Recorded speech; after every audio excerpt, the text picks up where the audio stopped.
L'expérience Lisa Trevor. Nom, Lisa Trevor. Nom de code, aucun. Âge et date de naissance, en 2023, elle aurait eu 70 ans car elle est née en 1953. Taille, inconnu. Couleur des yeux, inconnu. Couleur des cheveux, inconnu. Groupe sanguin, inconnu.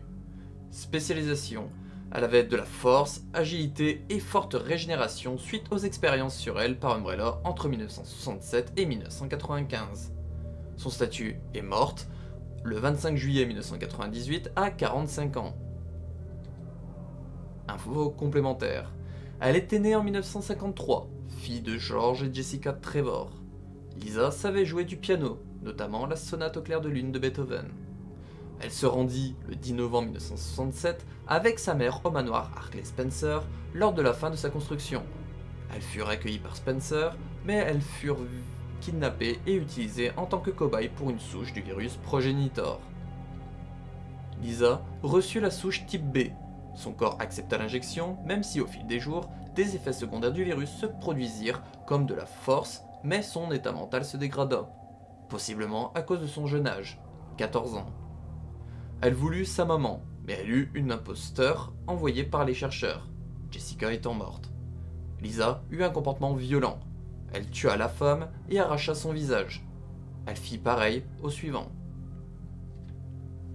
Lisa devint de plus en plus ingérable, cherchant désespérément sa mère et perdant encore plus la raison. Umbrella continua ses tests sur elle, la menottant et l'attachant à un lit, mais elle survivait toujours. En 1988, après de nombreuses expérimentations, les docteurs Albert Wesker et William Birkin testèrent un parasite artificiel nommé parasite NE-alpha. Ils lui implantèrent chirurgicalement, mais le système immunitaire de Lisa Trevor détruisit le parasite tout en absorbant l'ADN, ce qui lui restaura de l'intelligence et des tentacules sortant de son dos. Après examination, William Birkin découvrit une souche mutante différente de celle avec laquelle Lisa avait été infectée. Cette souche, au fort potentiel, fut utilisée dans la création du virus G. Suite au comportement de Lisa qui devint de plus en plus violente, au point de tuer 3 chercheurs, Umbrella décida qu'il fallait s'en débarrasser. Elle fut donc éliminée en 1995 et abandonnée dans une partie du domaine du manoir. Sauf qu'ils ne savaient pas que toutes leurs expériences des 28 dernières années avaient rendu Lisa ultra résistante.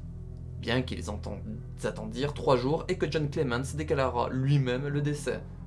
Elle se réveilla et erra dans la forêt de Raccoon avant de se réfugier dans une cabane abandonnée, possiblement début 1998 quand l'épidémie de virus T frappa le manoir Hartley. Dans cette cabane, elle se fit une réserve de nourriture, comme des citrouilles, mais aussi cacha des objets volés dans le manoir et ses alentours. Le 24 juillet 1998, au soir, l'équipe Alpha des Stars investirent le manoir pour chercher l'équipe Bravo. En s'aventurant dans la cour, notamment vers la cabane et sous-terrain, Lisa les attaqua. Quand ils atteignirent la crypte avec le cercueil de Jessica, elle tenta de les défendre jusqu'à ce qu'ils arrivèrent à l'ouvrir. Lisa put enfin retrouver le corps de sa mère. Elle récupéra le crâne, puis dans un cri de désespoir appelant sa défunte mère, elle se jeta dans le vide.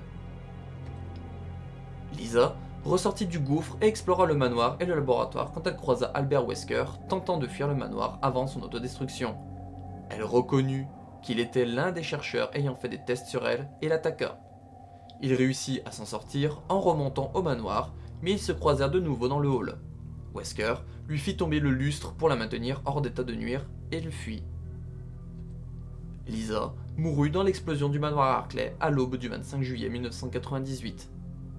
La présence de Lisa Trevor dans le canon de la saga se fait via Resident Evil en 2002 et Resident Evil Umbrella Chronicles en 2007.